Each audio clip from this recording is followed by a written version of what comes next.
بە ئەسەفەوە ئەمڕۆ خەبەرێکی ناخۆشمان بیست پێشمەرگەیش قارەمانمان تقریبان 3 شەو پێش ئێستا لە گوندی سیساوا لەلایەن هێزەکانی دژەی تیرۆری پارتی ئاسایشی سۆران و شەقلاوی پارتی سعات 11:30 شەو لە ماڵ هێناویانەتە دەر پاشەوەی کە 2 شەو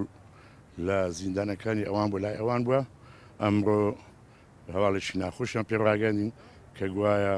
کاکمەجید کە ڕئیس عەرەفا بوو لە لیواتێکەلەکەی وەزارەتی پێشمەرگەی حکوومەتی هەرێمی کوردستان گیانی لەدەستداوە. پاش هاتنمان بۆ توبلعەدلی وەرگرتنی سەرەداوی ئیشەکان بەپێی ئەو تەقریرەی کە تەشیع کراوە گوایە خۆی خنکاندووە. بەڵام لێرە پرسیارێک دێتە ئاراوە، من لە دەستگاکانی ئاسایش ئەپرسم کە کاتی کەسێک زیندانی ئەکرێ لە ڕووی هەموو قانونێکەوە ناکرێتن هیچ وەسیلەیەکی ئەو توی بەدەستەوە بیتن کە بتوانێت خۆی تەحەدای گیانی خۆی بکاتن.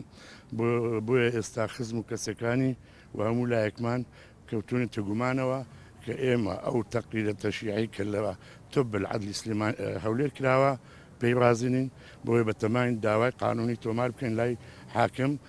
کە جسمانەکەی تەرمەکەی بگوازینەوە بۆ توبلعەدلی سلێمانی لەوێەوە لێکۆڵینەوە لەگەر بکرێتن بۆی ئێمە بگەینە نەتیجەی نهایی. چونکە ناکری خەڵک لەسەر هەر ئەگەر خیانەتی عوزماشی کردی دەرحەق بنەتەوە نیشتیمانەکەی بەو شێوەیە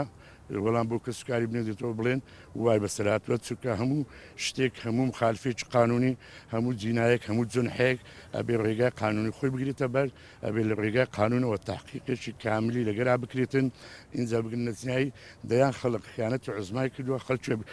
بە ئەنقەز کوشتووە حکمی ئەدامیش بۆ دەرچووە ئەو ئەدامەکانی جێبەجێ نەکراون بەڵام وا بە خورت و خۆڕایی بێن پێمان بڵێن خۆی خنکاندووە لای ئێمە جێی گومانە و سوپاس.